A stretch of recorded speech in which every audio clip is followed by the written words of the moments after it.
Look at this, folks. We're back once again with Erika Brown of the Cricket, coming to us from her beautiful, bright office in downtown Manchester by the Sea. How are you, I Erika? know we have a couple lights out, so it's not as little dark, but I don't mind it. I don't mind it. I Yeah, have we're to doing tell all you right.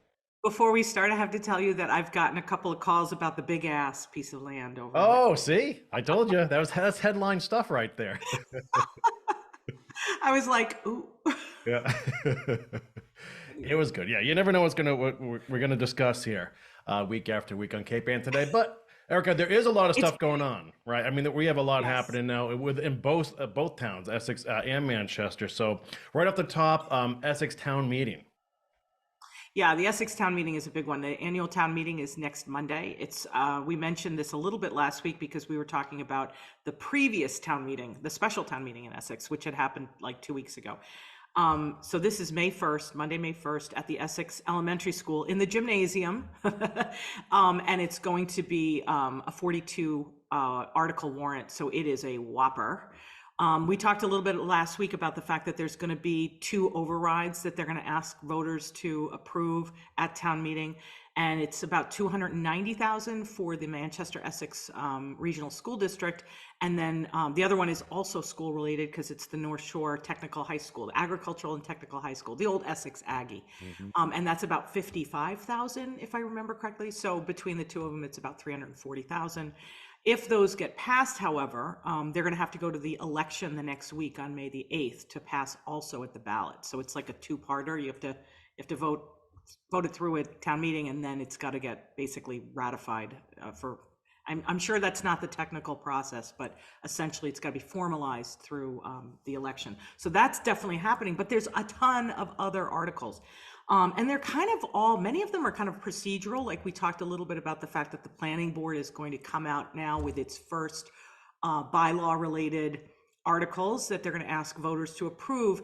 And they're going to come out kind of in a measured fashion. They've been working on it for a year. They're shaping Essex's entire, kind of zoning. They're shaping it into use-based zones.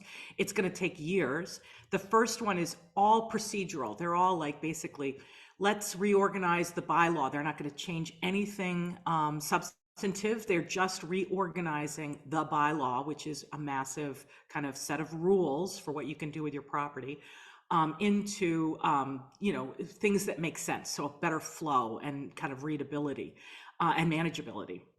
But there are a couple things I thought was funny. There are a couple articles with the planning board where they're going to change things because of, and they will have substantive changes, but they're because of typos that happened like 20 or 30 years ago. Oh, Like in one case, they're going to change a bylaw where the word is a conforming lot when it should be a non-conforming lot, which is a little relevant. big difference. Yep. Big difference. But in any case, that's sort of the planning board stuff. And that's going to be pretty easy, I would imagine, right? There are also some other articles which I thought were kind of interesting where there are they give boards in Essex more autonomy, and which is interesting, especially for Essex, which has got this kind of DNA of don't tread on me, a little piece of New Hampshire, live free or die, I can do what I want kind of thing. Don't tell me what to do with my property. So, for instance, some of them are innocuous. Like here's a couple of very sensible examples. There's two articles, one having to do with the Board of Selectmen being able to enter into contracts that are more than 3 years, I think as it relates to trash specifically, which is kind of funny, but it's because, they can get a better deal if they can negotiate a 5-year contract with a trash, a handler, say. Right. Yep. So that's happening. By the way, there's also, and this does not have to do with the autonomy, but it's related to trash. They're going to bring in the first ever cost, trash bag stickers, stickers and trash bag for the transfer station. The stickers are going to be $175 a vehicle for the first one, and the second one's free in your household. So it's kind of a 2-for-1, but and then senior citizens are going to be a lot less expensive. I think they're 75, something like that. And then bags are going to be like $4.75 for a 30-gallon bag of trash. And then recycling is free. That's exactly the way it's done over in Manchester, although we do not charge for our vehicle stickers. So there you go. But in any case, back onto autonomy. Yeah. The Board of Selectmen is also going to be able to kind of enter into contracts as it relates. There's a lot of stuff going to be happening over the next couple of years. It starts at town meeting over at Centennial Grove. They're going to really transform Centennial Grove into something that is rentable, to get the town and the money and revenue for renting, not unlike Manchester and how they work with Tux Point. You can rent the Chowder House at Tux Point. It's gorgeous, and the town gets all the money, and it's pretty significant. Essex is now going to make, no more porta potties. There's going to be a plumbed building, and it's really fulsome. It's really kind of going to be great. So that's the other thing. But then the other one that I thought was kind of interesting, I'd love to go into it more, and we'll see what happens next week, is the Conservation Commission. It seems to have an article where they're allowed to create their own bylaw, within the wetland protection bylaw, the Wetland Protection Act, I'm sorry. They're going to be able to customize Essex's regulation within the wetlands, but the article isn't about what they want to do. The article is about letting them figure it out later, which I think is very interesting. Curious, yeah. Yeah, like if there's the state has these buffer zones, like there are 100-foot buffers and a 200-foot buffer, and within those buffers you're allowed to do certain things, but local municipalities can change them to make them much more stringent. For instance, in Manchester, within the 100-foot buffer, I think it is, that there is a no build and no touch zone. That's not a state thing. That's a Manchester thing. Mm-hmm. And they make it very, very difficult. They essentially make it that buffer that the state provides by the environmental protection, they basically make that buffer, which the state says you got to take caution, and Manchester turns it into you can't really do much, unless it's very, very regulated.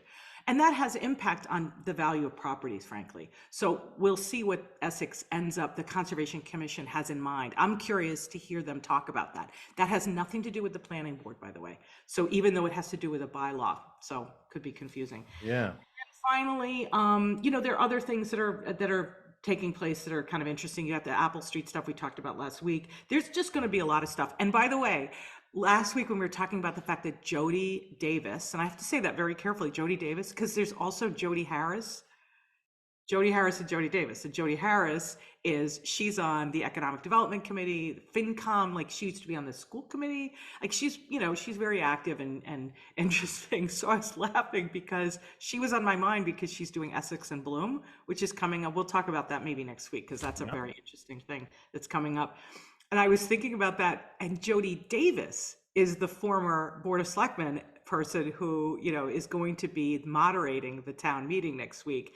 And he has never moderated before. He's pinch hitting for Jeff Jones, who is on vacation, the town moderator, Jeff Jones, who has been the town moderator for quite a long time and is, he's a total pro, obviously. And Jody Davis, he's going to be pinch hitting, and it's going to be a 42 article warrant. So more power to him. But last week when we were talking about that, I said it was Jody Harris a couple times. I mean, I think I interchanged them, and I got some comments about that. It was very funny. Anyway, so that was too long, but there you go. It's going to be really interesting. I can't wait to actually be there. The wonk in me likes that. Yeah, there's some interesting stuff. The hotel motel tax too. That's right. That's right. Hotel motel tax. They're going to, there's an article there's two articles there. One is going to push the local tourism, it goes towards promoting Essex for tourism. So it's a surcharge on hotel and motel that's the idea, right? Mm-hmm. And they want to push it to the maximum of 6%, but then there's another one. And by the way, there's only one hotel or motel in Essex. So you're like, that's not a lot, but it also impacts the Airbnbs because they're treated the short-term rentals, right? So it's more than just hotel. But then separately, they have another article where they want to have an impact fee is what it's called. I think it's a 3% impact fee specifically for short-term rentals. So think about it.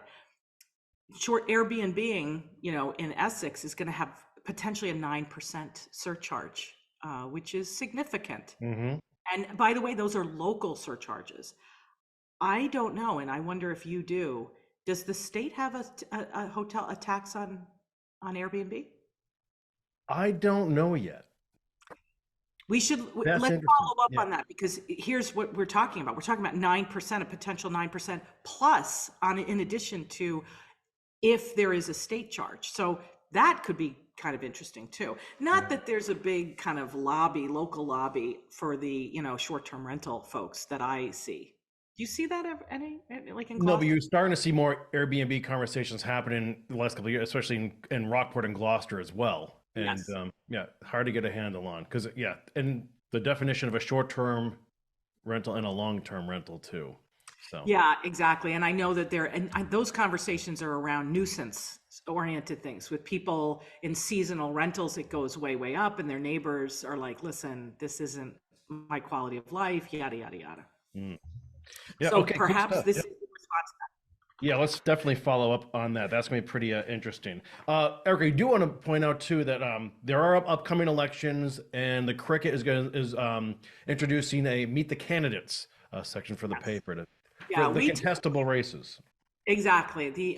For any time there's a contested race, and that's sort of where we've settled. We started doing this during COVID, with kind of Zoom introductions to candidates for contested races. Now, the vast majority of races in this year are not contested. They're one seat, one person, one candidate. It's a pretty easy decision.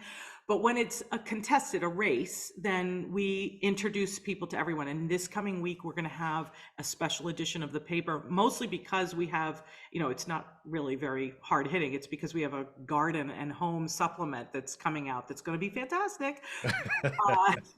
Because of the supplement, the paper is going to go to every household in Manchester and Essex. So everyone's going to get the paper. So it's got a huge distribution. So we're using that as an opportunity this year to do our Meet the Candidate in print. And then we're going to follow it up with an in-person forum that we're going to work with 1623 on. And that's going to be on the 4th of May for Manchester. So this coming week, you're going to be introduced to the candidates in the 3 contested races for the 2 towns. In Essex, since we've been talking about it, it's the school committee, and that's Nina McKinnon, who's on the finance committee, is running against Teresa. I'm sorry. Oh my gosh, Teresa Whitman. Hello, she's the chairman of the school committee. She's from Essex. So You got to stop getting into names, Erica. Oh my gosh. That's it's a lot. Well, no, Teresa Whitman and sorry, I had a brain cramp. I'm watching myself now.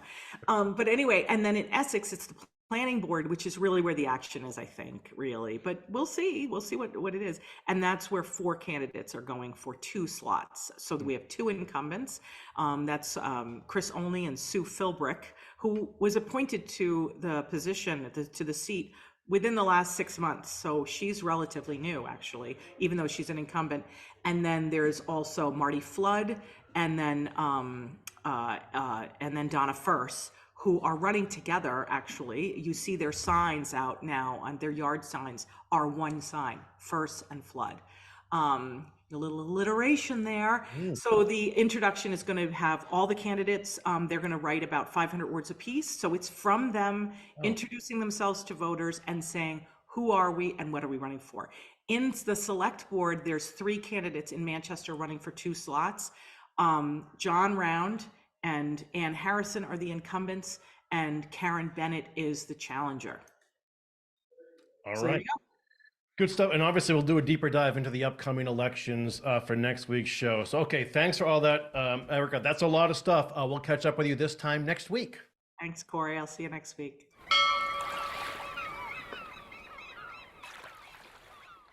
Interested in a sponsorship?